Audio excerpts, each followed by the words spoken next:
étude quotidienne des Écritures au travers de l'école du sabbat. Tua tapapar a Bibilia ite momana toa Naruto ite hapi a tapati.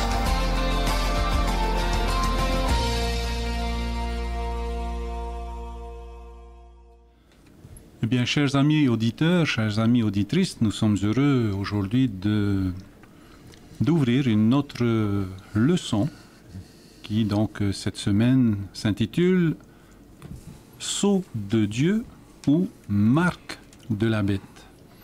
Comme verset d'introduction, j'aimerais lire donc ce qui nous est proposé dans Apocalypse chapitre 15, versets 3 à 5. Voici ce que nous lisons. « Et il chante le cantique de Moïse, le serviteur de Dieu. » Pardon, moi je ne vois plus rien, mon truc. Pardon.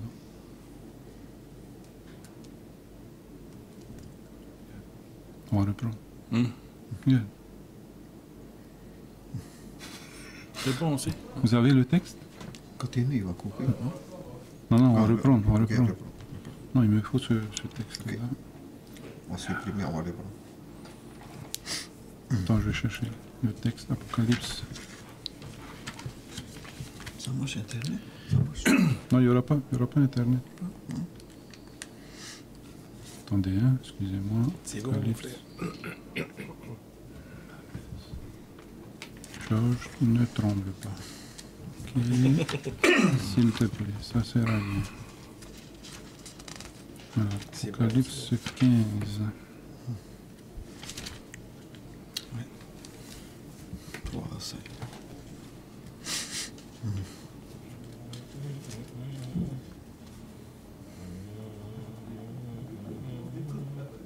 Non, juste verset 3. Ok, Voilà, oui. on reprend. Oui. Eh bien, bonjour à toutes, bonjour à tous. Nous sommes heureux, donc, chers amis auditeurs, chers amis auditrices, et vous qui nous suivez sur Facebook, d'ouvrir une nouvelle leçon, donc, cet après-midi, la 11e de ce trimestre, qui s'intitule « Sceau de Dieu » ou « Marque de la bête ». Pour m'aider, donc, à évoluer au travers de cette leçon, eh bien, j'ai à ma droite notre pasteur Gilles Théotea. Bonjour. À ma gauche, j'ai le pasteur Steven Adjé. Bonjour. Et à ma super gauche, mon extrême gauche, donc nous avons le pasteur Josiah Tewira. Bonjour à tous. Bienvenue à tous donc sur le plateau et bienvenue à tous vous qui nous écoutez. Pour ouvrir notre leçon de cette semaine, je vous invite à lire dans Apocalypse chapitre 15, verset 3. Et c'est une partie du chant du cantique de Moïse. Hein, et il chante le cantique de Moïse, le serviteur de Dieu, et le cantique de l'agneau en disant « Tes œuvres sont grandes et admirables, Seigneur Dieu Tout-Puissant. Tes voies sont justes et véritables, Roi des nations. » Je vous invite à la prière. Seigneur notre Dieu, alors que nous ouvrons ta parole, nous voulons, Seigneur, que tu puisses nous assister au travers de ton Esprit Saint afin qu'il puisse ouvrir notre esprit à comprendre ta parole et à l'accepter. Et c'est dans le beau nom de Jésus que nous te le demandons. Amen. Amen. Eh bien, sceau de Dieu, marque de la bête. Alors, qu'est-ce qu'un sceau? Qu'est-ce qu'une marque? C'est important peut-être de partir sur une définition d'abord du sceau. Où est-ce que dans l'Antiquité, dans la monarchie, nous avons donc des rois qui apposent leur sceau. Alors pourquoi peut-être un sceau? Et qu'est-ce qu'il définit ce sceau-là? Qu'est-ce qu'il représente ce sceau-là? Est-ce que quelqu'un veut intervenir par rapport à cette définition du sceau? Si on essaye de regarder donc l'histoire, et puis bien entendu les grands rois des temps passés, c'est vrai qu'ils ont utilisé ce qu'on appelle les sceaux. D'ailleurs, au niveau de l'histoire elle-même, c'est une discipline d'étude qu'on appelle la sphagistique. Donc c'est l'étude des sceaux. Et si on regarde par exemple dans le texte que nous avons là, le texte de l'Apocalypse, les mots grecs qui sont utilisés, par exemple pour l'Apocalypse 7, je crois que c'est le verset 2, le mot qui est là, c'est sphragis. Donc on l'a un petit peu en français, là, sphagistique. Sphragis, qui veut donc dire sceau, j'ai noté marque, mais également signe. Et c'est donc, pour aujourd'hui, on va dire, c'est le tampon officiel, un petit peu, qu'utilisent les autorités, quelles qu'elles soient. Et il y a dessus donc le nom de la personne, et il y a son titre. Et puis il y a aussi le champ, le territoire sur lequel donc s'exerce son autorité, sa fonction. En gros, c'est ça en fait, un sceau. Et si nous allons maintenant donc dans l'Apocalypse chapitre 13, effectivement le mot grec n'est pas le même. C'est, alors j'ai noté, c'est le terme charagma qui est là. Charagma, et ça veut dire marque, signe, sculpture, image, quelque chose qui est sculpté, quelque chose qui est gravé. Il y a du relief. Voilà, il y a du relief, c'est ça. Un peu comme pour marquer des animaux, à l'époque de l'Antiquité, marquer des esclaves aussi. Caché. Voilà. Et puis, ce qui est intéressant, c'est que le mot qui suit à côté, dans le dictionnaire, c'est le mot caractère. On l'entend déjà en français, mais écrit en grec. C'est-à-dire que ce mot-là veut dire effigie, mais il veut dire aussi caractère. Le caractère d'une personne. Voilà, et c'est intéressant de relier ça justement au texte de l'Apocalypse. Voilà, je m'arrête là.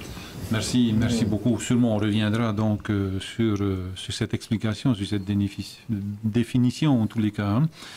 Alors, en tous les cas, cette semaine, nous avons deux mots-clés, donc le sceau de Dieu et la marque de la bête.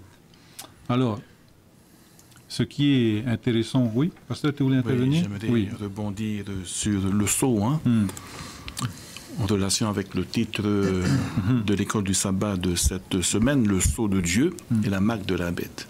On peut se poser la question, pourquoi le sceau de Dieu et non pas également le sceau de la bête? Le sceau de la bête, tout à fait. C'est plutôt utiliser la marque de la bête.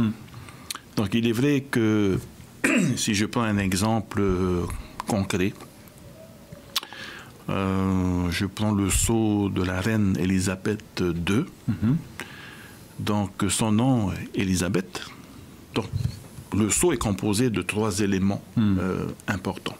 Le nom, l'autorité et le territoire, comme l'a expliqué le pasteur Josiah. Si je prends comme exemple la reine d'Angleterre, Élisabeth, c'est le nom. L'autorité, c'est reine. Et le territoire, c'est l'Angleterre, c'est le pays. Et c'est vrai que le sceau est une marque officielle pour marquer un courrier, une information. Et donc, il est pareillement pour Dieu lorsqu'on dit que le sceau de Dieu. Donc, on doit retrouver les 3 éléments clés dans le sceau de Dieu, à savoir le nom, l'autorité et le territoire. Et si nous lisons Exode chapitre 20, les 10 commandements, nous lisons bien le commandement concernant le sabbat, on va découvrir que le nom de Dieu, c'est éternel. Le titre, l'autorité, c'est le Dieu créateur. Et le territoire, le champ, c'est le monde, la mer, la terre, tout ce qu'il a créé.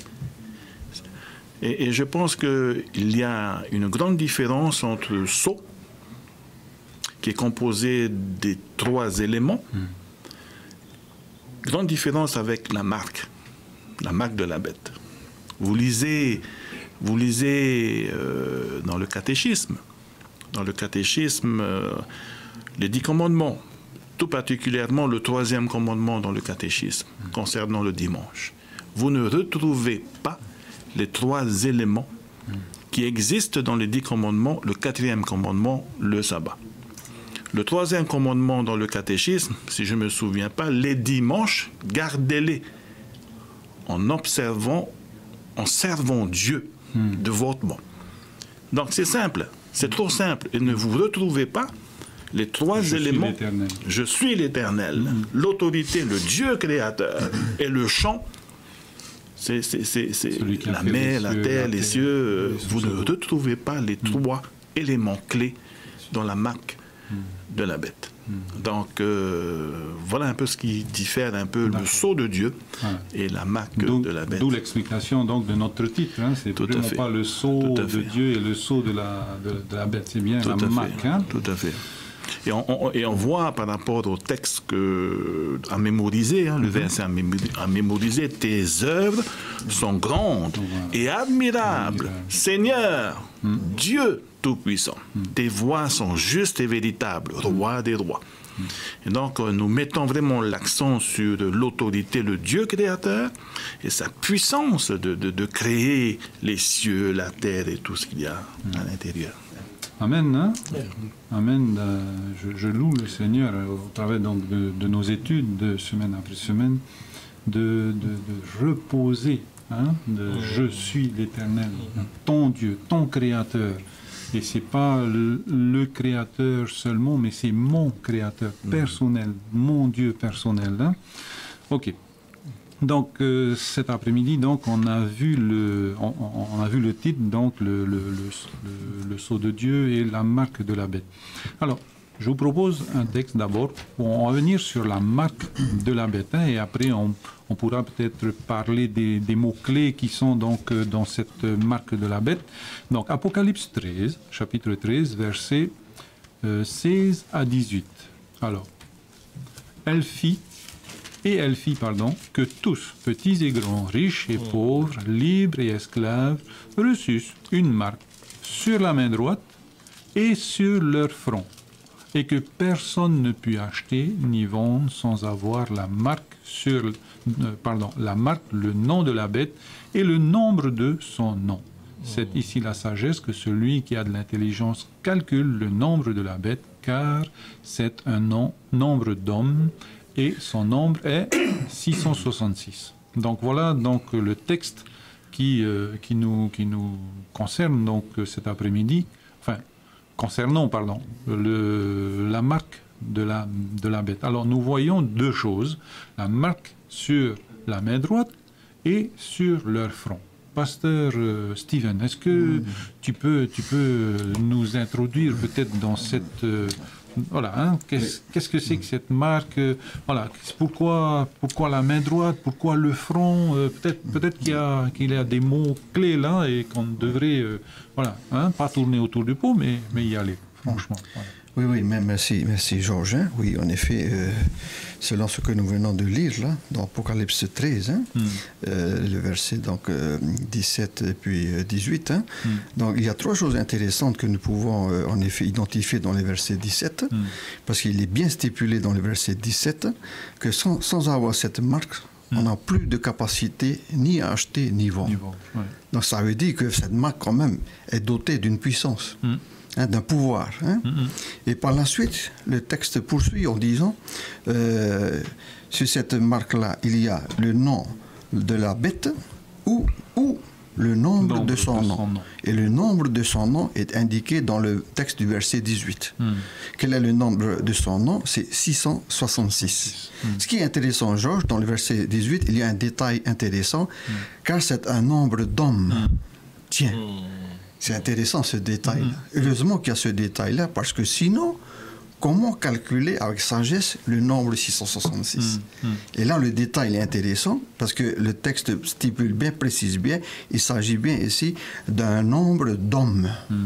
D'hommes avec un H minuscule. Donc c'est intéressant. Donc ça veut dire que cette bête-là, forcément, est un pouvoir humain très très puissant, qui à la fin des temps, il va de plus en plus, on va dire, grandir en puissance, et qui va venir quoi? Qui va venir sévir toutes les personnes, afin que ces personnes puissent venir adorer et s'incliner devant cette puissance humaine. Donc c'est intéressant. Et lorsque, comme tu viens de le souligner là à l'instant, ceux qui recevront donc la marque de la bête sur le front ou alors et sur la main, c'est intéressant. Et c'est là que je fais référence à pasteur Winandi, qui est un spécialiste pour expliquer un peu le livre de l'Apocalypse en particulier. Donc il connaît très bien notre frère pasteur Jacques Doucan, hein, que tout le monde connaît. Il dit que le front, eh ben, c'est juste au niveau donc, de la tête de l'homme sur notre corps. Et qu'est-ce qu'il y a derrière le front? Il y a le cerveau. Intéressant, Georges. Et le cerveau, c'est quoi? C'est le centre de la réflexion, c'est le centre de nos décisions. Et c'est là où l'homme, n'est-ce pas, est capable de pouvoir penser, de pouvoir trancher, prendre des décisions importantes pour sa vie. Et on va dire, c'est la tour de contrôle du corps humain, parce que sans le cerveau, qu'est-ce que nous pouvons commander sur nous-mêmes? Il n'y a plus rien qui fonctionne. Donc ça, c'est la marque sur le front. Maintenant, sur la main. La main droite. Sur la main droite. À quoi sert? Parce que la plupart du temps, beaucoup de personnes sont droitiers. C'est rare de trouver des personnes, mais ça existe, hein? On va dire dans des familles, gaucher. Tendance gauchère dans certaines familles. Voilà, il y a des tendances. Mais dans la grande majorité des cas, c'est plutôt des droitiers que nous sommes. Intéressant, hein? Et comme par hasard, sur la main droite. Parce que c'est la main que nous utilisons le plus. La plus forte. Pour la plus forte, voilà, pour accomplir nos activités, pour travailler. Donc, ce qui est intéressant, Georges, c'est que entre le front et la main, il y a un lien. C'est-à-dire tout ce que le front aura décidé sera réalisé à travers de la main. Et de la main qui est forte, comme tu dis, c'est par la main droite. C'est intéressant. Ça veut dire que si c'est une marque de la bête que l'on reçoit sur le front, c'est-à-dire qu'on se plie, n'est-ce pas, au désir de cette bête-là, eh bien, cela se verra aussi à travers de nos actions, à travers des actions. Voilà, un peu ce que je voulais ajouter. Ok, merci beaucoup. Pasteur Josiah, tu voulais ajouter quelque chose? Dans la même main, il dit que notre frère pasteur Steven, dans notre école du sabbat, dans mardi, hein, en fait, hein, je fais que lire là. Notre école du sabbat nous dit ici que la marque, donc c'est la marque de la bête, hein, de l'autre côté, est apposée soit sur le front, soit sur la main. Cela signifie que les gens pourront adorer la bête pour deux raisons. Soit ils donneront leur consentement, donc c'est le front, hein, c'est la tête, en pensant qu'ils adorent vraiment le vrai Dieu, soit ils ne seront pas d'accord, mais ils suivront le mouvement par crainte des graves conséquences en cas de non-conformité, c'est-à-dire on ne peut plus acheter, on ne peut plus vendre, donc c'est la main en fait qui est là, hein, le symbole de la main. C'est une explication qui est donnée par notre école du sabbat, là, dans mardi, et c'est vrai que on peut voir, hein, tout à fait, hein, ces explications, hein, toute cette richesse d'explications. Mais moi, ce qui m'interpelle vraiment, hein, ce que je remarque vraiment, c'est que la bête essaye toujours d'imiter Dieu. Depuis le début, on le dit. Depuis le début, on le dit. Il y a une trinité, donc lui, il va faire sa trinité à lui, diabolique, etc. Et là, même jusqu'au sceau. Dieu a un sceau, donc lui, il va faire sa marque à lui. Et quand on va regarder peut-être tout à l'heure plus en détail, hein, les caractéristiques de ce sceau, effectivement, on va retrouver ces détails-là, de la main, du front, hein, ces choses-là. Voilà. Oui. Aujourd'hui, beaucoup pensent que la marque sur le front ou sur la main droite, beaucoup de chrétiens pensent qu'il y aura un QR code quelque part sur le front ou sur la main, un barcode, une autre puce, voilà, un puce caché sous la main. C'est pas du tout cela. C'est confirmé ça? Je le confirme, hein, et je pense que beaucoup pensent que oh là là, il y a une puce qu'on va intégrer, voilà, et c'est ça qui va déclencher toute chose. Tu pourras acheter, vendre.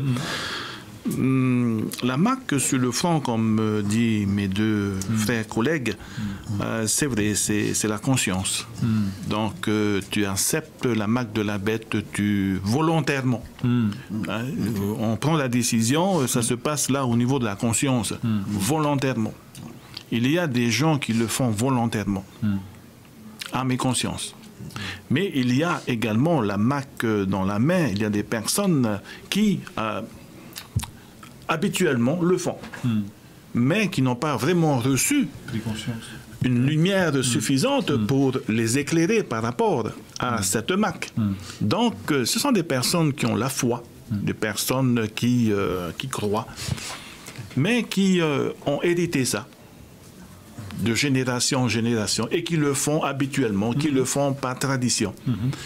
Et comme on avait dit la dernière fois, que voilà un peu, il y a des personnes qui le font volontairement, la marque sur le front, et il y a d'autres qui le font par héritage, par tradition, qui le font habituellement, la marque sur la main.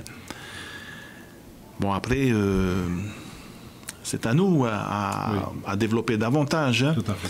Mais l'idée est là, c'est que dans les derniers temps, nous serons soumis à faire un choix. Un choix. Parce que nous avons toujours ces deux possibilités d'adoration. Hein. Oui, Tout à fait. Oui. Tout à fait. Soit adhérer au sceau de Dieu, soit adhérer à la marque de la bête. Hein. Oui. Voilà, Mais il n'y a pas de terrain neutre. Non, il n'y a pas de terrain. Il n'y a pas de terrain neutre.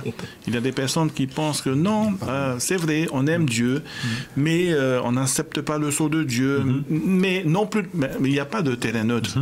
Tout à fait. Donc si on n'est pas avec Christ, ça veut dire qu'on est contre le Christ. Voilà, donc il y a un choix à faire dans les jours à venir, parce que nous étudions quoi? Nous étudions les événements des derniers temps. Voilà, les temps de la fin, L'eschatologie, eschatome, les événements avant le retour de Jésus.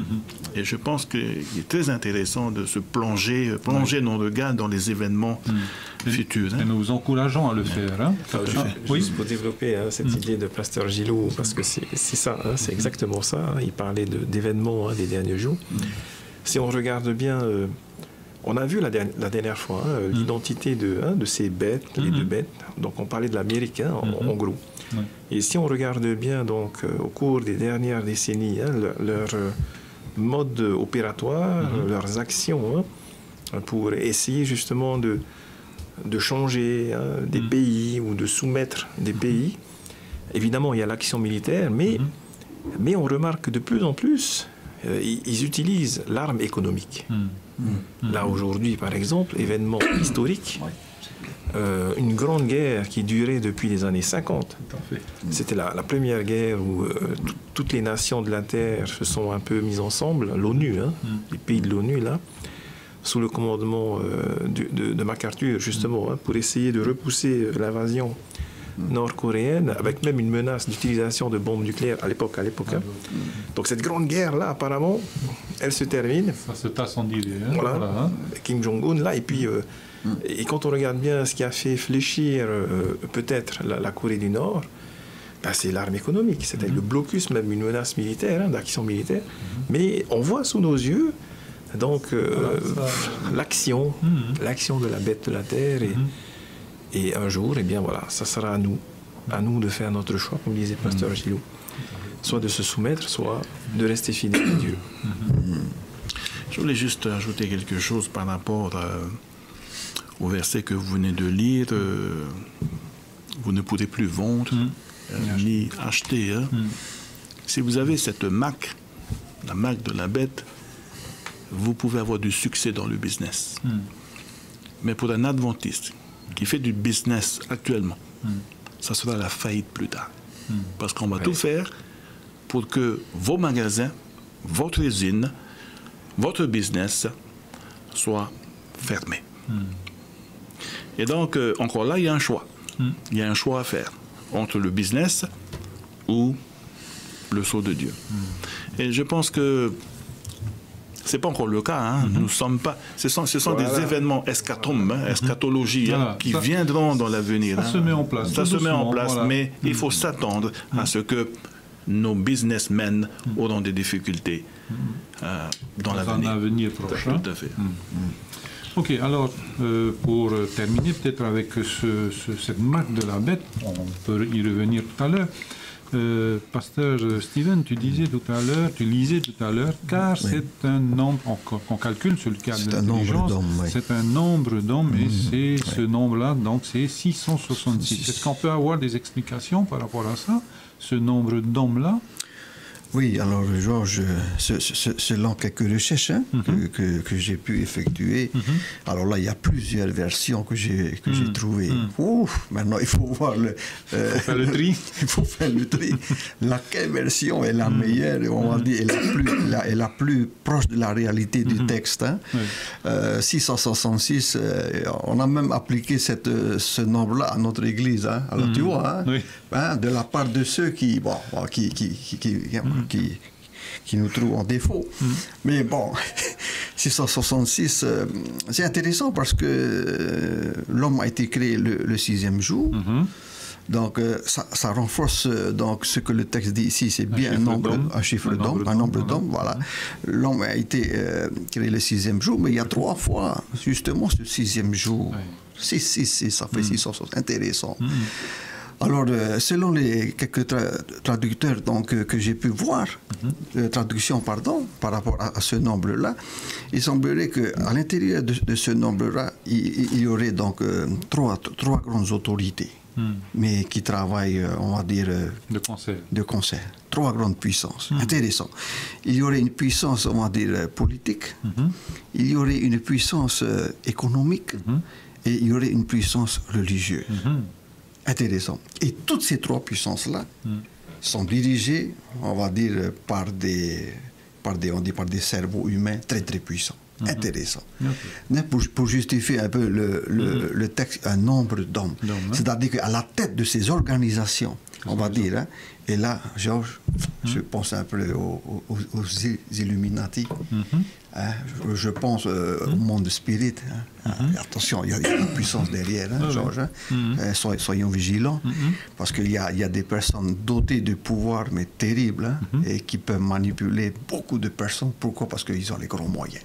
Donc, on va dire au sommet de ces 3 autorités, donc ce sont des puissances, on va dire, humaines, mais bien armées.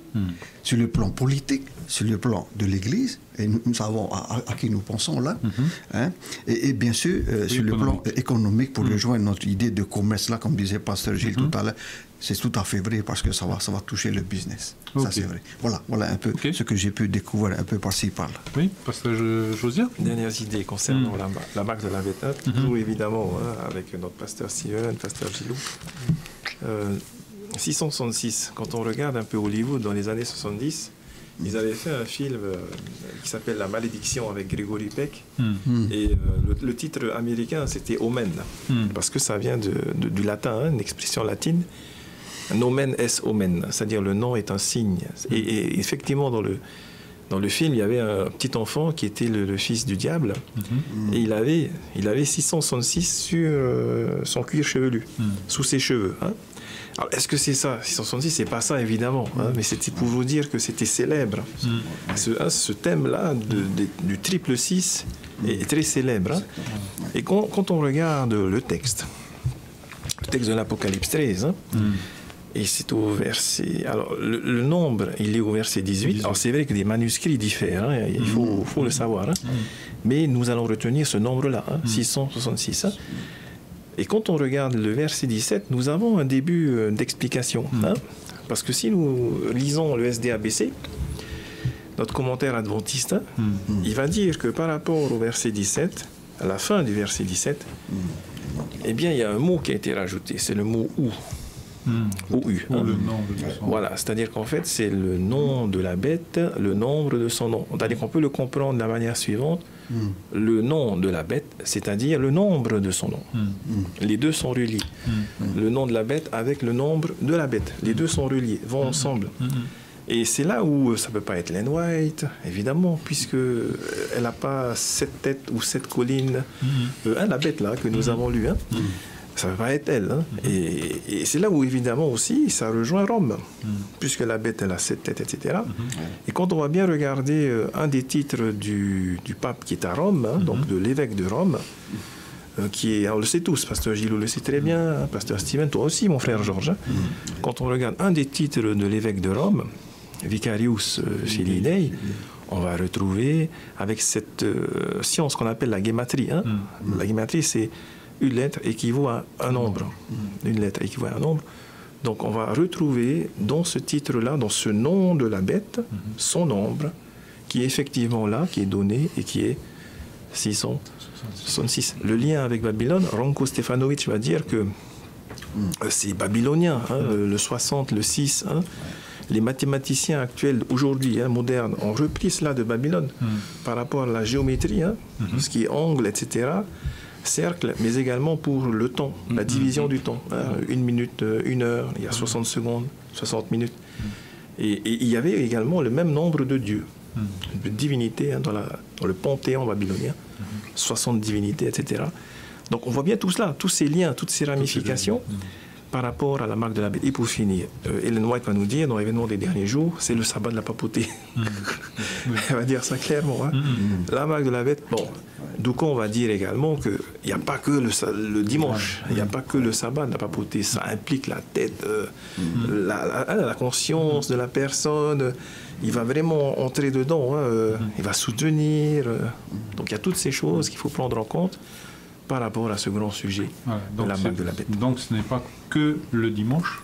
Oui, donc oui. on vient de voir que c'est politico-religieux et économique aussi. Donc la marque de la bête.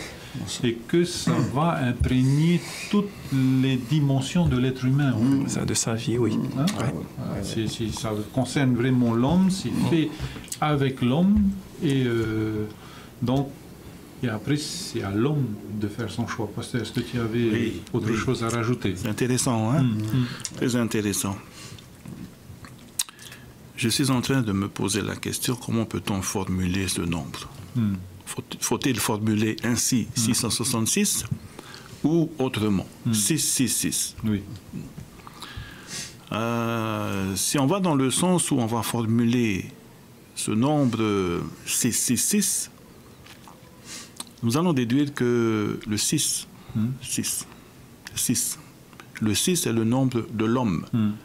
Rappelons-nous à la création, que Dieu a créé le monde, hein. Le premier jour, deuxième jour, le sixième jour, il a créé l'homme. Donc le 6, symbolise l'homme. Et le 666, c'est 3 fois homme. Et lorsqu'on dit 3 fois 666, le 3 représente la Trinité. Et lorsqu'on voit l'esprit de 666, c'est vraiment de déraciner, de gommer, d'évacuer, de chasser, de détruire la Trinité de Dieu. Le 666. Le 666, c'est de déraciner la Trinité de Dieu, le Père, le Fils, le Saint-Esprit. Et c'est ce qui s'est passé dans le ciel au temps de Lucifer. Il a voulu déraciner, il a voulu détrôner le gouvernement de Dieu. Et on retrouve ce même esprit de déraciner, de détrôner la Trinité. 666 ou 666. Et c'est vrai que le 6 revient fréquemment dans le temps de Babylone. Hein? Et ça, c'est une chose. Mais après, lorsqu'on parle de Vicarius Filidei, hein, nous avons entendu tout à l'heure Vicarius Filidei. Celui qui a la sagesse calcule le nombre, et nous le savons très bien, Vicarius Filidei, lorsqu'on convertit cela en romain, les chiffres romains, nous tombons sur 666. Et c'est vrai que pasteur Steven a soulevé à un moment donné où l'église adventiste a été attaquée également, disant que C'est nous l'embête. Ellen White est également le 666, 666. Mais cela ne colle pas du tout, comme dit pasteur Josiah, l'histoire du monde, ça ne colle pas du tout.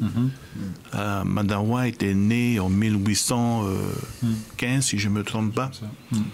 À peu près, hein, décédée en 1915. La chronologie, ça oui, ça colle pas. Comparé à l'histoire du monde, les 1260 années, la petite corne qui persécute non, ça ne colle pas du tout.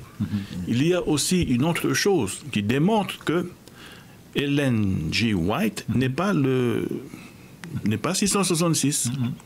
Lorsque vous lisez Hélène, gold, white. Le W n'existe pas dans le calcul romain. Oui. C'est le V qui existe. Et qu'est-ce que l'oppresseur, qu'est-ce que ces personnes pour attaquer l'église d'Admontis ont fait? Ils ont pris le W, ils ont séparé pour faire 5-5. Mais le W, ça n'existe pas dans les chiffres romains. Ça n'existe pas. Donc, il y a deux preuves qui nous poussent à croire que Madame White n'est pas 666. Premièrement, l'histoire du monde, ça ne colle pas du tout. Ça ne colle pas du tout. Deuxièmement, le W de White, qui a été divisé pour faire 5-5, c'est ça, c'est 0. Donc, ça ne tombe pas 666. 5-5, quoi. Oui, tout à fait. Par contre, Vicarius Filidei, là, oui.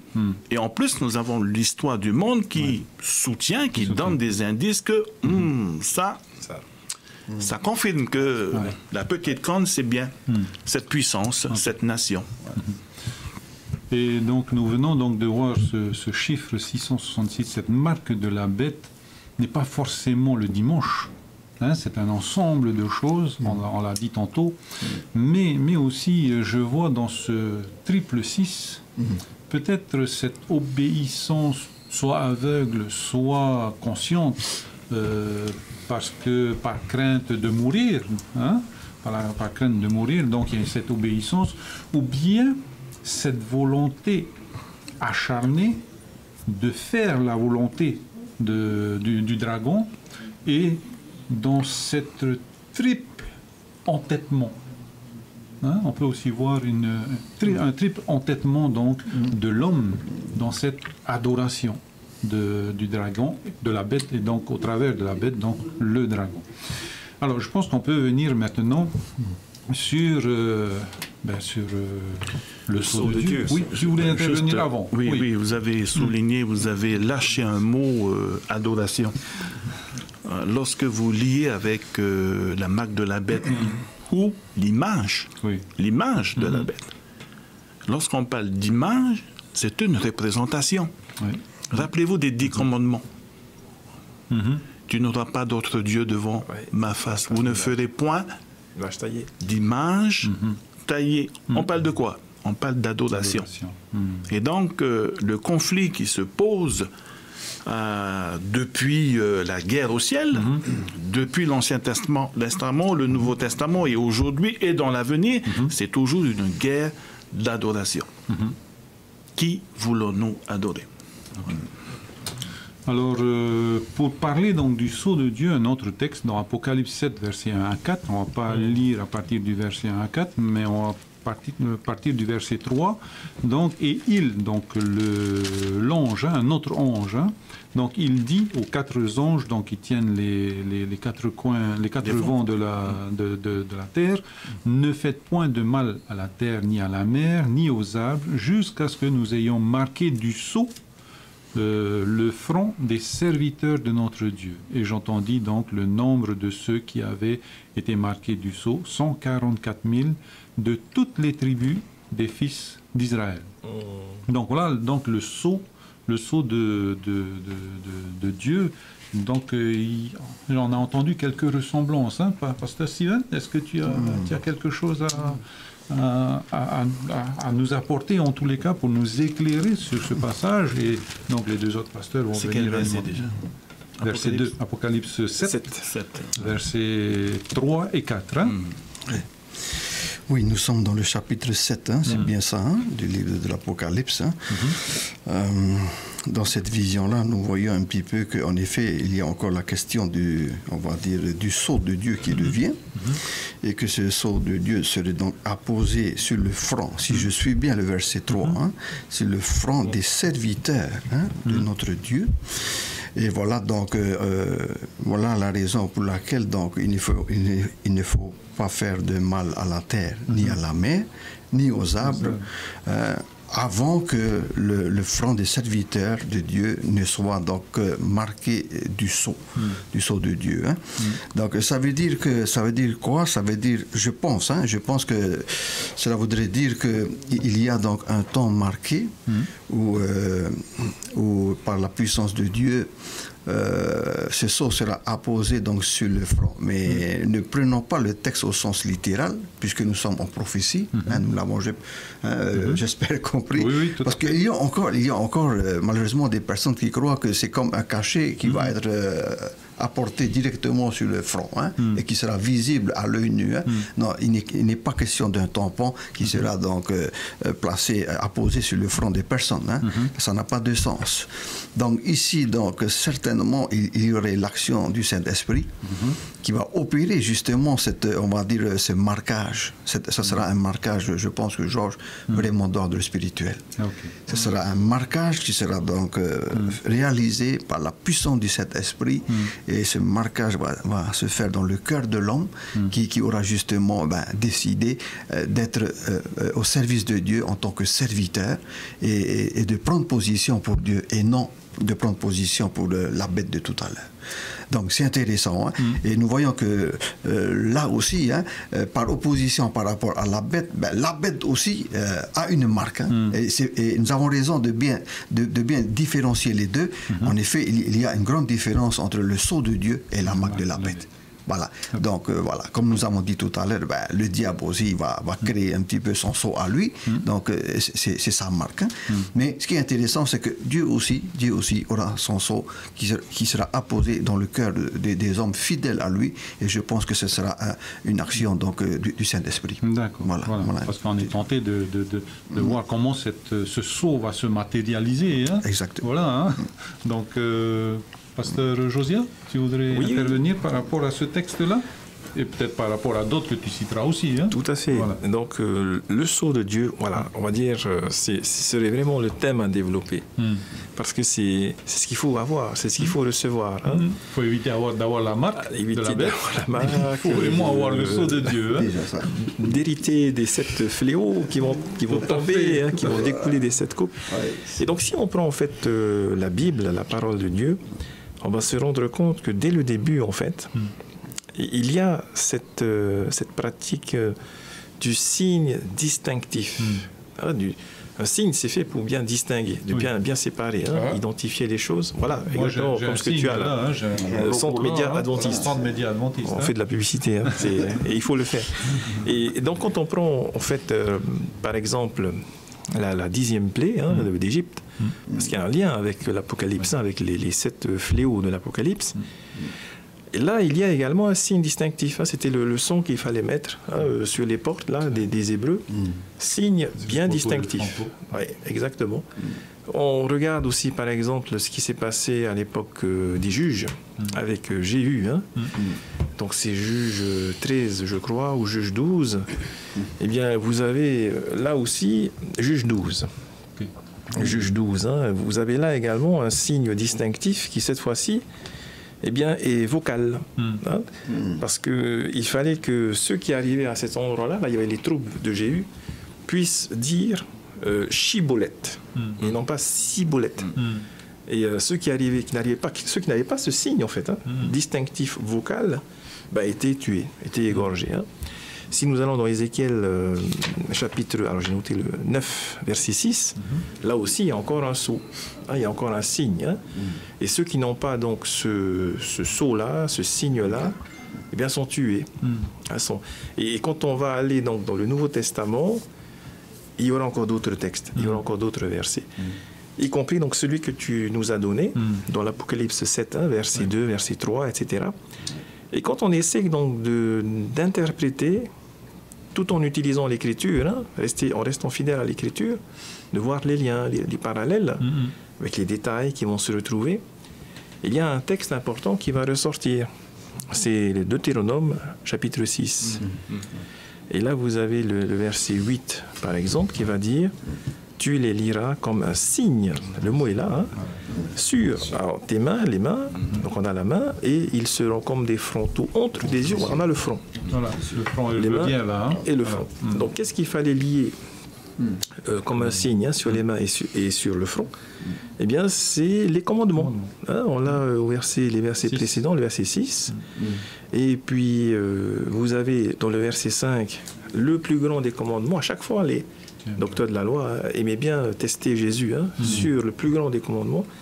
Jésus va utiliser ça le verset 5, tu aimeras l'Éternel ton Dieu de tout ton cœur, toute ton âme, toute ta force. Et il va même dire que de ces deux commandements, celui-là et puis aimer son prochain, dépendent toute la loi et les prophètes. Donc ça veut dire que c'est vraiment central, primordial, hein, crucial. Hein, et quand on parle de commandements, il y a les 10 commandements. Il y a le 4e commandement. Donc il y a le sabbat. Ah, ça c'est Ellen White évidemment qui le dit, hein, qui le répète et qui le martèle dans ses écrits. Hein. Sceau de Dieu, c'est aussi, parce qu'il y a aussi autre chose, hein, c'est aussi le sabbat. Mais quand on prend ce chapitre 6 là, du Deutéronome, je répète, Deutéronome ça veut dire deuxième loi, hein, Deutéronomos hein, en grec, eh bien on voit qu'il y a l'amour, il faut aimer Dieu, hein, tout son cœur, etc. On voit le caractère de Dieu. C'est 1 Jean 4,8, parce que selon le verset, Dieu est amour. Hein, 1 Jean 4,8, c'est son caractère, c'est ce qu'il est.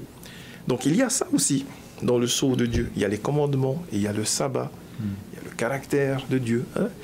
Et si je vais aller par exemple au SDABC, notre commentaire biblique adventiste, il va dire qu'il faut lire hein, la partie là, de l'Apocalypse 7, hein, verset 2, verset 3, il faut le relier avec le 14, verset 1. Parce que dans le premier verset du chapitre 14 de l'Apocalypse, c'est vrai qu'on connaît bien par rapport aux 3 messages, hein, des 3 anges. Hein. Voilà. Mais le premier verset de l'Apocalypse 14 va dire « Je regardais, et voici l'agneau se tenait sur la montagne de Sion, et avec lui 144 000 personnes. Et qu'est-ce qu'ils avaient? Ils avaient son nom et le nom de son père écrit sur le front. » Donc là, on va retrouver sur le front de ceux qui sont sauvés le nom du Père, le nom de Dieu et le nom de Dieu le Fils. Et là c'est un grand sujet parce que le nom de Dieu, le fameux nom, hein, quel est ce nom-là? Imprononçable, ineffable, indicible, etc. Et voilà, tu as fait le tétragramme hein, divin. Et donc il y a tout ça dans le sceau de Dieu. Alors moi, ce que j'aime bien, pour terminer hein, cette partie-là, c'est que Doucon, lui, il va rattacher en fait hein, le sceau de Dieu au jugement. Parce que les Juifs, dans leur pratique annuelle hein, de leur foi, donc c'est dans la Bible, hein, tout ça là, hein, c'est biblique, hein, on n'est pas en train de sortir. Dans la Bible, par exemple, dans les Lévitique 16, hein, nous avons la fête des expiations, chaque année, hein, c'est vers le mois de septembre-octobre, Yom Kippour. Et donc, quand le Yom Kippour a lieu, fête qui se retrouve dans les prophéties, hein, avec les 2300 soirs et matins, eh bien, à la fin du Yom Kippour, les Hébreux, les Israélites avaient l'habitude de dire, et ils le disent toujours aujourd'hui, bon scellement, Hatima Tova. Ils le disent toujours parce que après le jugement, ou quand ça se termine, hein, il y a un scellement qui s'opère. Et nous savons que dans l'étude hein, de la typologie du Yom Kippour, hein, de la fête des expiations, à un moment donné, il sort le grand prêtre. Il sort avec les clochettes là, et après il poursuit son œuvre. Hein, et c'est là où le bouc est chassé, hein, le bouc pour Azazel dans le désert. C'est les 1000 ans pour nous, hein, le millénium. Hein. Une fois que tout est terminé, c'est là où vraiment nous serons tous enfin sauvés. Hein. Mais pour cela, il faut qu'on soit scellé, comme le disait Pasteur Steven. Et je lis l'école du sabbat, le sceau est apposé sur le front, ce qui indique un choix ferme et définitif de l'esprit, de notre esprit, d'adorer Dieu de la manière dont il a ordonné. Voilà. Ok, merci. Pasteur Gisot. Lorsque nous étudions l'Ancien Testament, c'est vrai qu'il y a le sabbat. C'est un signe, Ézéchiel chapitre 20, verset 20. Mais il y a aussi la circoncision. Ça, c'est un signe visible au temps des Juifs, au temps de l'Ancien Testament, pour identifier le peuple de Dieu, la circoncision de la chair. Dans le Nouveau Testament, Paul a changé cela. Il n'y a plus de circoncision de la chair, mais c'est du cœur. Qu'est-ce qui nous pousse à dire que telle personne a reçu la circoncision du cœur? Seul l'Esprit de Dieu, seul Dieu Amen. pour le dire. Nous ne pouvons pas identifier quelqu'un qui a reçu cette marque, ce sceau dans son cœur. Oui. Nous pouvons peut-être dire, ok, c'est un enfant de Dieu à cause de sa foi, à cause de sa confession de foi, à cause de sa vie qu'il mène, mais vraiment au fond. On ne peut pas leurrer Dieu. Hein? Voilà. On peut peut-être leurrer les hommes. Oui, Hein? même si cette personne observe le sabbat. Mais qui dit vraiment que cette personne, sa vie est conforme avec la volonté de Dieu? Cette personne a reçu vraiment la circoncision du cœur. Seul Dieu peut le dire. Amen. Nous sommes incapables de se prononcer par rapport à cela. Donc, signe visible, ok, circoncision, mais la circoncision du cœur, selon l'apôtre Paul, est le plus important. Après, selon le texte que tu venais de lire dans Apocalypse chapitre 7, concernant les 4 anges, est-ce qu'on peut le lire? Oui, ce bien texte? sûr. Ok. Alors, Apocalypse chapitre 7, versets 1 et 2, je pense. Après cela, je vis 4 anges, debout aux 4 coins de la terre. Ils retenaient les 4 vents de la terre afin qu'il ne soufflât point de vent sur la terre, ni sur la mer, ni sur aucun arbre. Et je vis un autre ange qui montait du côté du soleil levant et qui tenait le sceau du Dieu vivant. Il cria d'une voix forte aux 4 anges à qui il avait été donné de faire du mal à la terre et à la mer. Et il dit, ne faites point de mal à la terre, ni à la mer, ni aux arbres, jusqu'à ce que nous ayons marqué du sceau le front des serviteurs de notre Dieu. Et j'entendis donc le nombre de ceux qui avaient été marqués du sceau, 144 000 de toutes les tribus des fils d'Israël. Donc, voilà les Merci 4 Seigneur anges. pour cette vision. Hein. Oui, tout à fait. À travers Jean qui était sur l'île de Patmos, il voyait un ange qui criait et qui demandait aux 4 autres anges de retenir les vents qui symbolisent les guerres, qui symbolisent les plaies, qui symbolisent les malheurs qui vont s'abattre sur le monde, sur la terre. Et l'ange dit jusqu'à. Voilà un mot peut-être clé. Ça, c'est important. Jusqu'à ce que le sceau de Dieu soit. Donc on voit quoi? On voit qu'il y a le sceau de Dieu sur chaque être humain, c'est progressif. Et jusqu'à présent, Donc celui ou celle qui n'a pas encore reçu le sceau de Dieu, il pourra recevoir si jamais il se repent. Il vient à Jésus. Donc il y a cette idée, la procédure est en cours. Le temps de grâce, nous vivons ce temps de grâce aujourd'hui. Et cette idée que l'ange est en train de dire jusqu'à ce que... Ça veut dire que c'est en cours. Et la fermeture de la porte de grâce n'est pas encore là, n'est pas encore fermée. Il y a de l'espoir. Il ne faut pas attendre. Il ne faut pas attendre qu'il y aura cette loi de dimanche qui va s'ouvrir, qui va être officialisée par l'État, la deuxième bête. Et là, chers amis, il faut vraiment faire un choix. Soit on est avec Dieu, soit on est contre Dieu. Mais aujourd'hui, actuellement... Le temps nous est donné. Le temps nous est donné de recevoir. Si vous voyez ce sceau défiler devant vous, saisissez cette chance. Jusqu'à... C'est en cours. C'est en cours. Et gloire à Dieu pour cette grâce. Amen.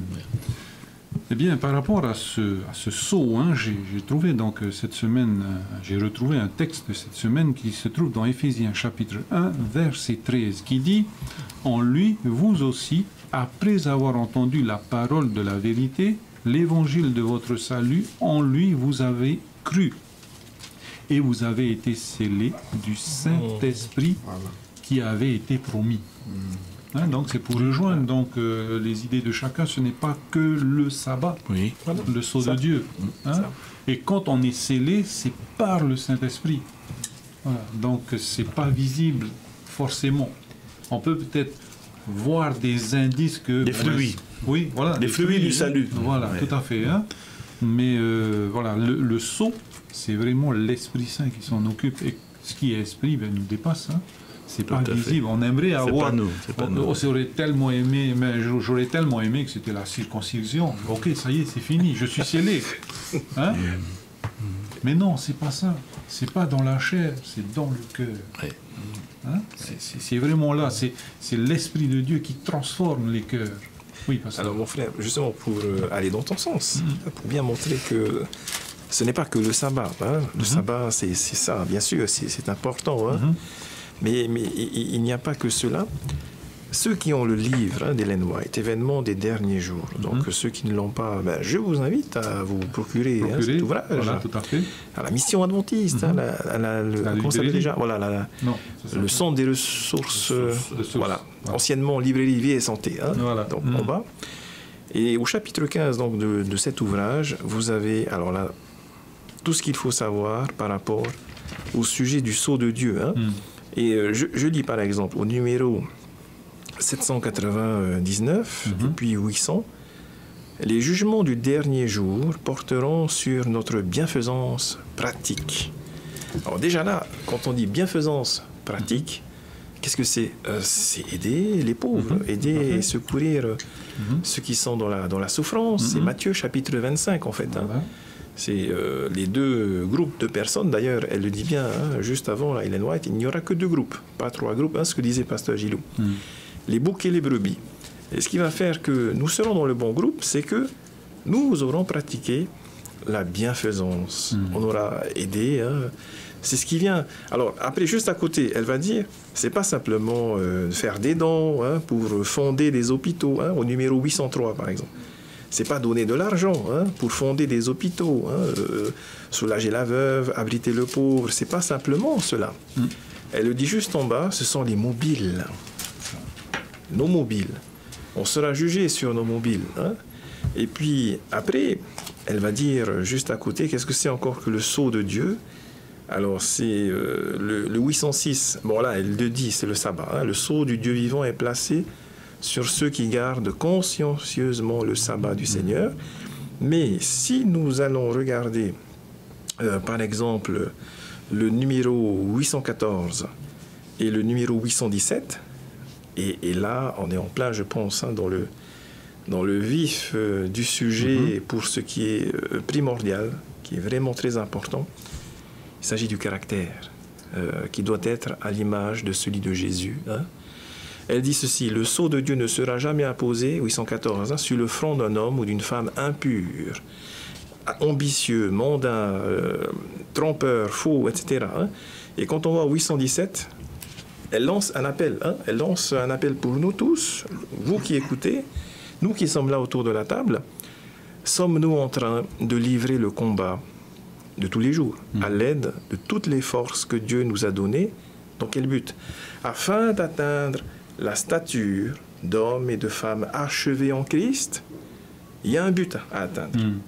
Ce but, ce n'est pas des objectifs mondains, matériels, d'argent, etc. Mais le vrai but, c'est d'atteindre la stature d'homme achevé en Christ. Elle continue. Recherchons-nous sa plénitude, atteignons des objectifs toujours plus élevés. Nous efforçons de réaliser la perfection de son caractère, caractère du Christ. Hein.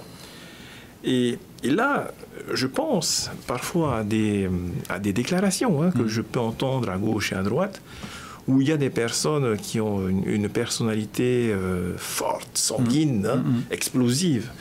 Et une fois que c'est parti, que ça a explosé, pardonnez-moi, excusez-moi, je suis comme ça. Tout à fait. Et quand on regarde bien ces personnes, certaines de ces personnes vont rester, ne vont pas chercher à s'améliorer, à changer leur caractère. Et par exemple, en 2017, elles étaient comme ça, 10 ans plus tard, ça sera encore peut-être comme ça, j'espère que non. Parce que finalement, ici, ce que Ellen White nous dit, pour le sceau de Dieu, il faut vraiment essayer, hein, nous efforcer d'atteindre encore des objectifs toujours plus élevés pour essayer d'atteindre le caractère de Jésus. Et elle dit, je termine là, hein, lorsque les serviteurs de Dieu s'élèveront à cette hauteur, la hauteur de Jésus, du caractère de Jésus, ils seront scellés sur le front.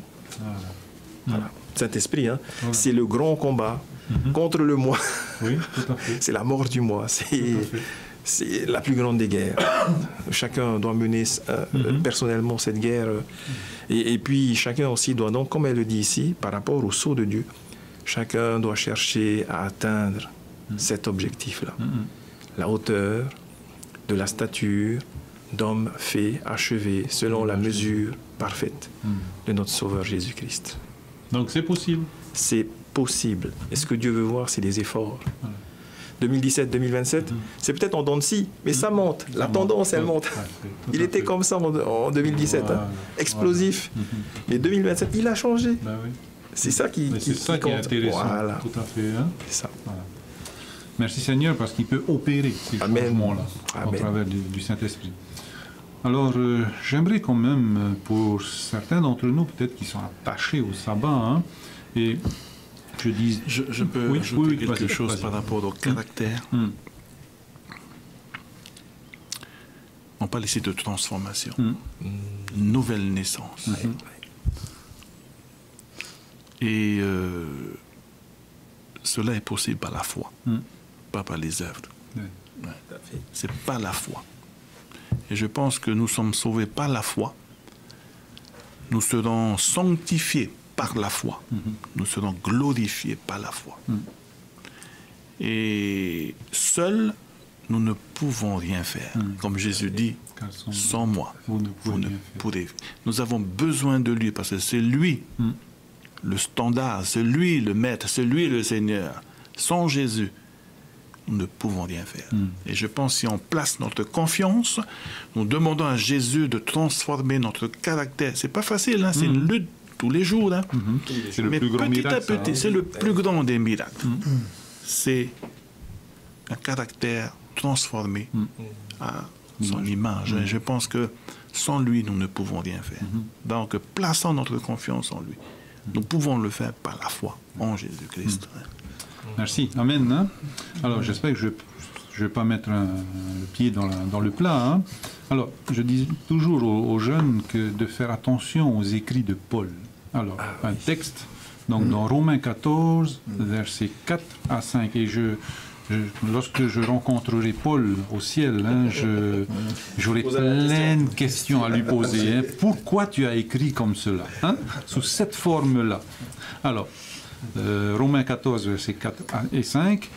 Qui es-tu, toi qui juges, un serviteur d'autrui, s'il se tient debout ou s'il tombe, cela regarde son maître, mais il se tiendra debout, car le Seigneur a le pouvoir de l'affermir. Et le verset 5 qui m'intéresse, tel fait une distinction entre les jours, tel autre les estime tous égaux, que chacun ait en son esprit une pleine conviction. Donc que ce soit un jour ou bien un autre jour, peu importe, il suffit que j'ai une pleine conviction dans mon esprit.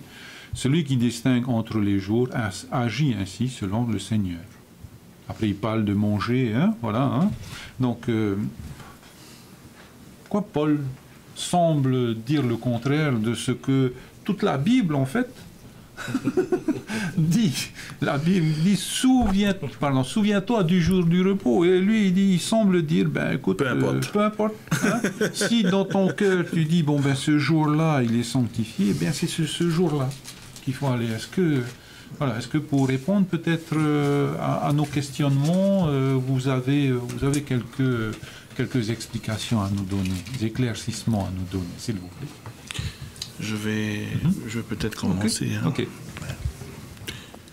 Lorsque nous lisons, vous avez donné la réponse. Juste après, on parle de manger. Voilà la réponse. C'est ça alors. Il faudrait comprendre le contexte. Le problème de cette époque était le jeûne. Il y avait aussi les animaux impurs. Quel jour faut-il jeûner? Pour les Juifs, c'était le lundi et mercredi, si je ne me trompe pas. Pour les hellénistes, c'était le mardi et le jeudi. Donc, il y avait un problème à régler. Il y avait une guéguerre. Il y avait une guéguerre. C'est vrai, comment jeûner? Mais quel jour faut-il jeûner? Aujourd'hui, jeûner le sabbat, oh non, c'est pas possible, le sabbat c'est une fête.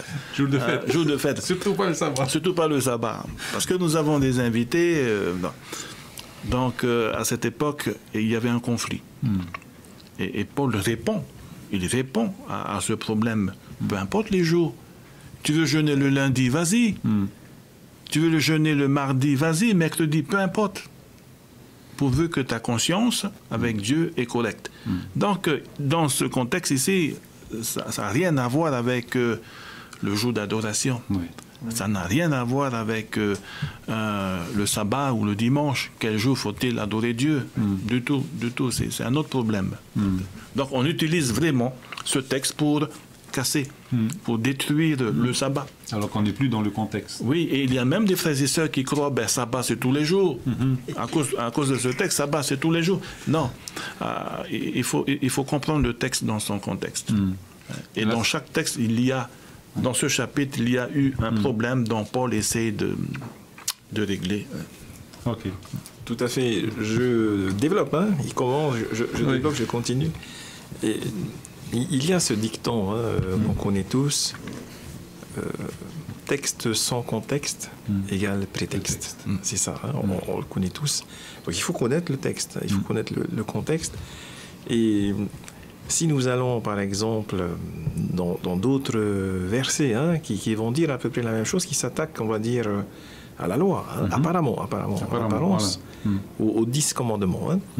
Si nous prenons par exemple Éphésiens chapitre 2, verset 15, l'inimitié ayant anéanti par sa chair, hein, la loi des ordonnances, Chouraki, qui a fait une traduction de la Bible. Excuse-moi, bon, on parle de Chouraki, mais tout à l'heure tu parlais d'un auteur, on ne sait pas qui... Qui ça de qui tu parles Ça te reviendra. Oui. Ça te reviendra.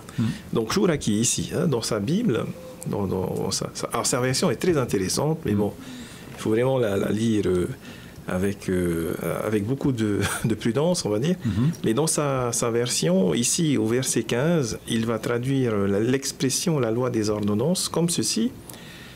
La Torah, donc, Jésus a anéanti par son sacrifice, la Torah des mitzvot. Ce sont des termes techniques de la religion israélite, de l'Ancien Testament. Torah, c'est les 5 livres, c'est la loi de Moïse, et mitzvot, ce sont les 613 commandements. En fait, nous avons là l'explication de ce que Jésus a accompli à la croix, de ce qu'il a aboli, de ce qu'il a anéanti, entre guillemets. Il n'a pas détruit les 10 commandements, loin de là. Donc le sabbat aussi, loin de là. Mais ce qu'il a mis de côté, là où il a mis un terme, c'est par rapport au commandement de la loi juive, la loi civile, la loi civique, la loi cérémonielle.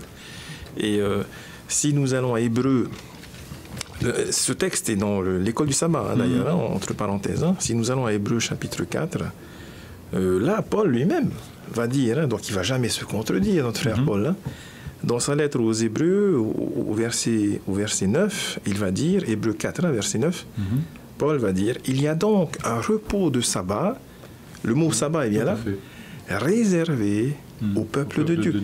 Il ne va pas se contredire. Paul est quelqu'un de très cultivé, très érudit, il a étudié avec Gamaliel, les philosophies grecques. Ce n'est pas quelqu'un qui va se contredire comme ça dans ses différentes lettres, adressées aux uns et aux autres. Donc, il faut bien regarder le texte pour comprendre le contexte et surtout ne pas chercher des prétextes. Oui, tout à fait.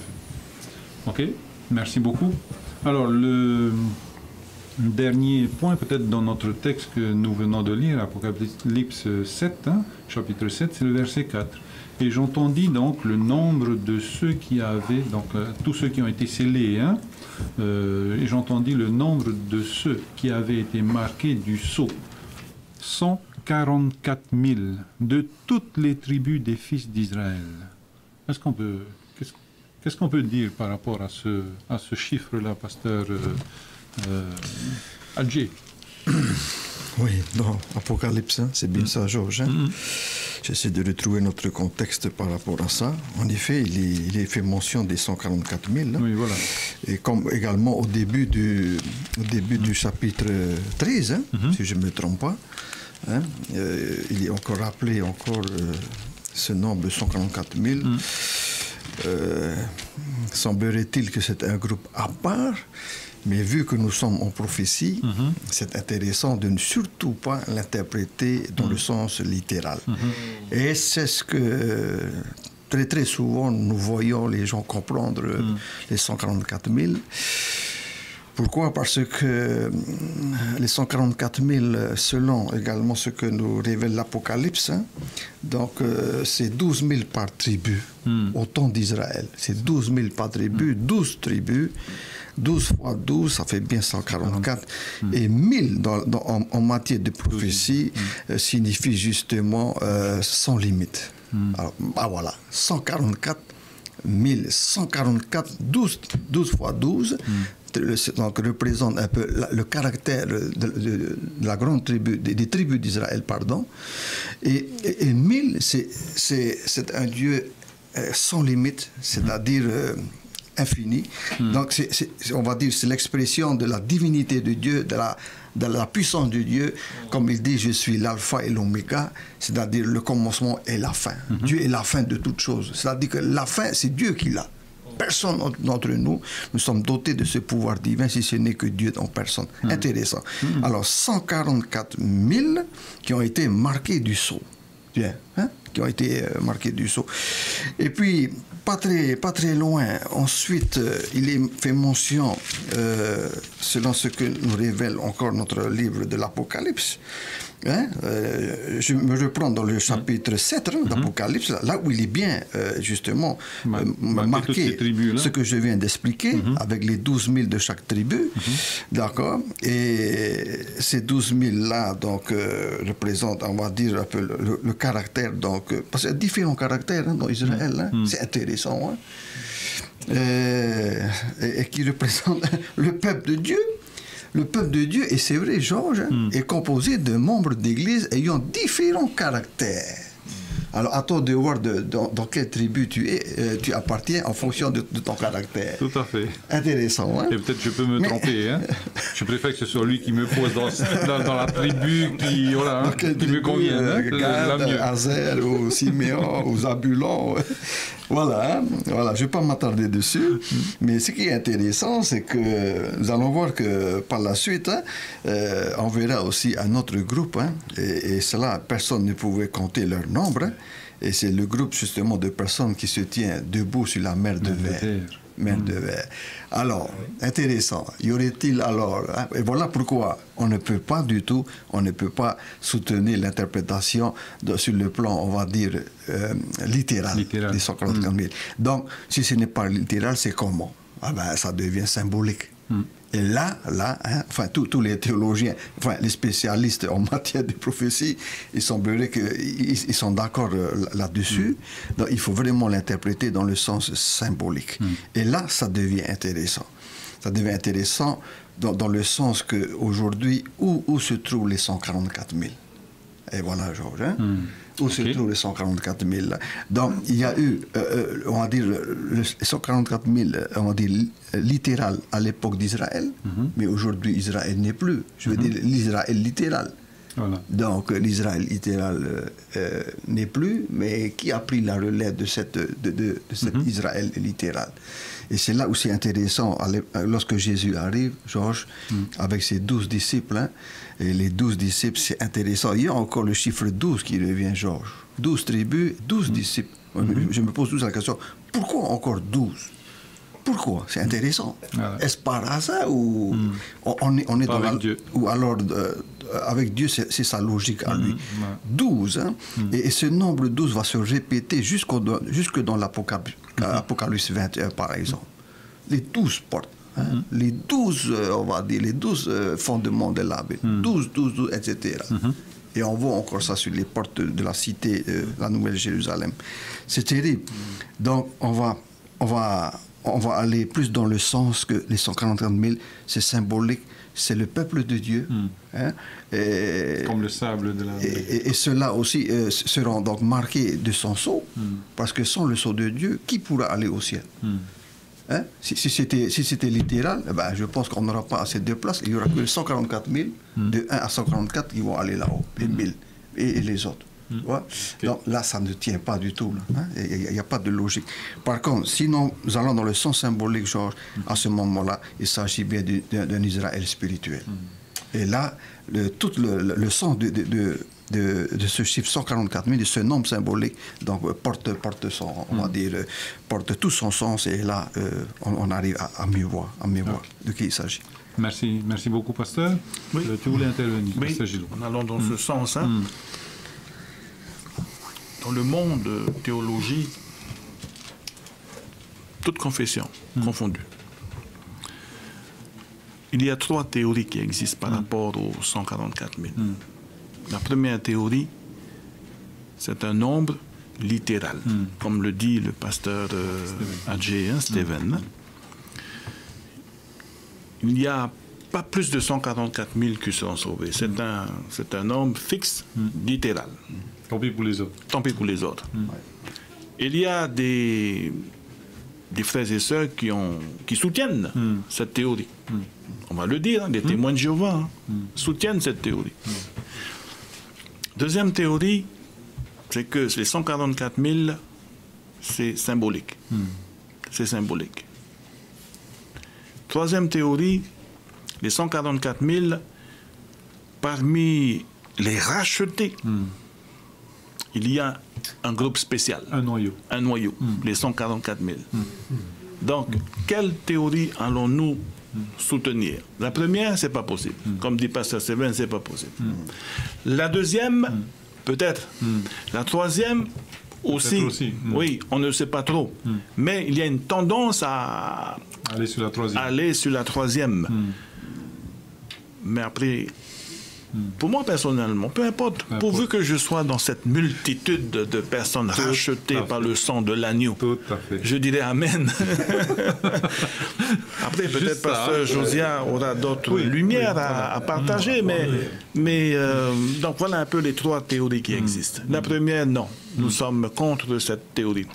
Nous sommes pour la deuxième et la troisième théorie. Après, arrivé à un moment donné, Dieu va nous donner plus de lumière par rapport à cela. Tout à fait. Voilà. Oui, alors c'est ça, c'est ce que disaient mes frères pasteurs. Et si on prend donc l'événement des derniers jours, toujours ce livre intéressant, très intéressant d'Ellen White, elle va dire ce que pasteur Gilou nous a dit. Au numéro 980 par exemple, elle va dire: le Seigneur ne désire pas que nous entrions, qu'ils entrent dans une controverse sur des questions un peu difficiles. Qui fait partie des 144 000 grande question. Ceux-là, les élus de Dieu le sauront de façon indubitable, incontestable, dans peu de temps. Et un peu avant, donc au numéro 979, elle va donner des... Et elle cite la Bible, tout simplement. C'est la Bible qu'elle cite. Des caractéristiques. D'abord, il chante un cantique nouveau devant le trône. Un cantique qu'aucun homme ne peut apprendre, sauf les 144 000. C'est le chant de Moïse et de l'agneau, un cantique de délivrance. Et donc personne en dehors des 144 ne peut apprendre ce cantique. C'est le cantique de leur expérience. Une expérience qu'aucune église n'a jamais pu vivre. Et juste après, ils suivent l'agneau partout où il va. Apocalypse 14, verset 4. Ce sont ceux qui, ayant été enlevés de la terre, du milieu des vivants, sont comptés comme des prémices. Ce sont les prémices de Dieu. C'est le verset 5 du chapitre 14 de l'Apocalypse. Ce sont ceux qui viennent, autre caractéristique, de la grande tribulation. Chapitre 7, verset 14. Et enfin, ils ont traversé le temps de détresse, tel qu'on n'en a jamais vu depuis que les nations existent. Ils ont connu le trouble de Jacob. Ils ont subsisté sans intercesseur. Voilà, ce sont des caractéristiques qu'elle donne dans son bouquin-là, dans son livre Événements des derniers jours. Le plus important, comme le disait Gilou, c'est mes frères et mes sœurs, et nous aussi, bien sûr, autour de la table, c'est de tout faire pour faire partie des 144 000. Et c'est la question du titre de l'école du sabbat. Sceau de Dieu ou marque de la bête? Nous répondons, avec la foi en Jésus, sceau de Dieu. Voilà la réponse. Donc voilà, eh bien, chers amis, je pense qu'on a fait le tour. Il y a encore peut-être d'autres choses à rajouter par rapport à notre leçon de cette semaine. Par exemple, on n'a pas vu le sanctuaire qui a été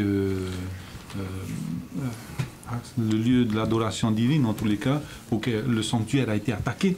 Hein? Donc, oui, pasteur, vous voulez intervenir? Je pense qu'il est important de le dire. Nous sommes en 2018. Juin 2018. Et pas mal de personnes considèrent maintenant même l'observation du dimanche en tant que la marque de la bête. Pas encore. C'est dans le temps. Ça viendra. Oui. Ne précipitez pas les choses.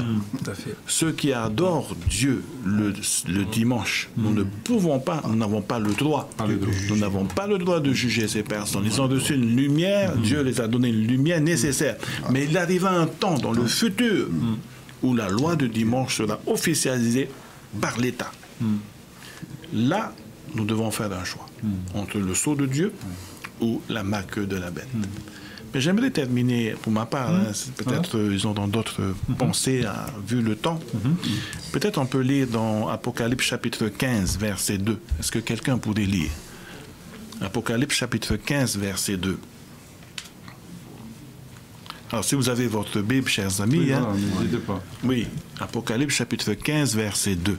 Alors, Apocalypse 15, verset 2, « Et je vis comme une mer de verre mêlée de feu, et ceux qui avaient vaincu la bête et son image, et le nombre de son nom, debout sur la mer de verre, ayant des harpes de Dieu. » On parle de ceux qui ont vaincu la bête. La victoire.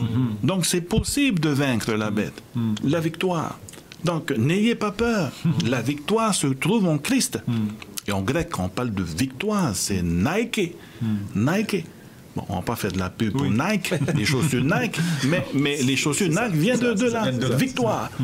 Donc n'ayez pas peur. N'ayez pas peur de la marque de la bête.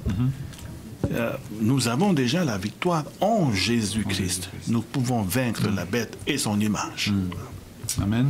Merci. Steven, alors, pour ma part, ce sera mon texte de clôture me concernant. C'est pour répondre à la dernière question, Georges, que tu avais mis sur notre petit bout de papier, la dernière question. Parce qu'elle est pertinente, cette question. Et gloire à Dieu, il y a un texte biblique qui peut répondre. Qu'est-ce qui fait du samedi un sceau? C'est intéressant. Alors, pour aider peut-être nos amis qui nous écoutent, j'aimerais proposer le texte d'Ézéchiel 20. Georges, si on peut également faire une petite lecture, et ensuite je passerai la parole. Ézéchiel chapitre 20 et au verset 20.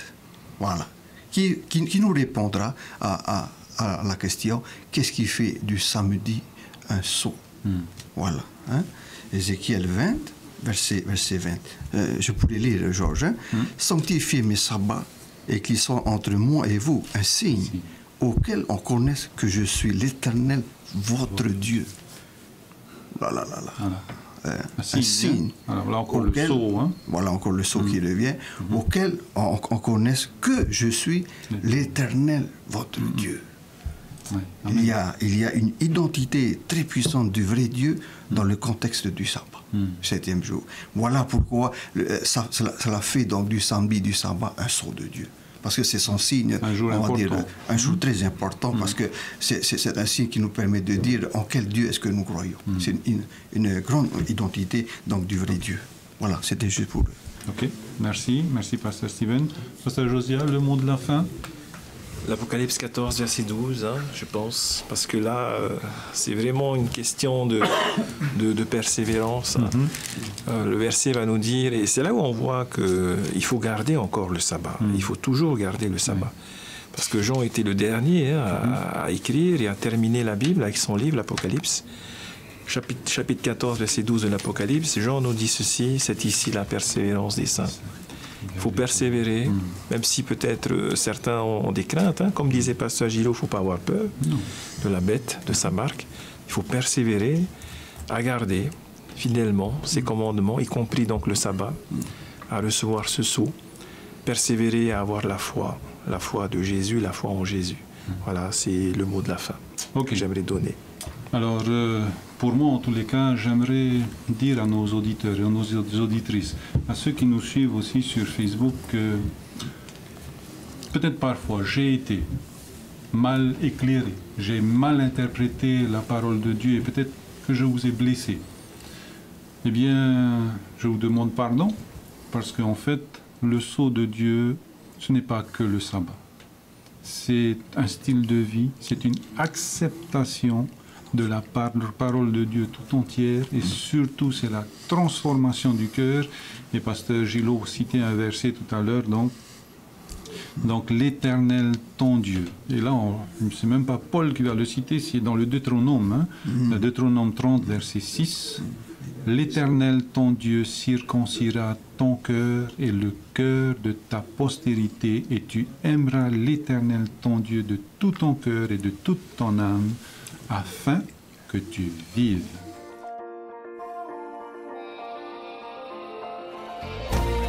Vous pouvez retrouver toutes nos émissions en version podcast sur lvdl.pf. In hinhi oto if ar of ahoy tatatu mo fanhor a in ai hoi tatatu tahua na tirara lvdl.pf.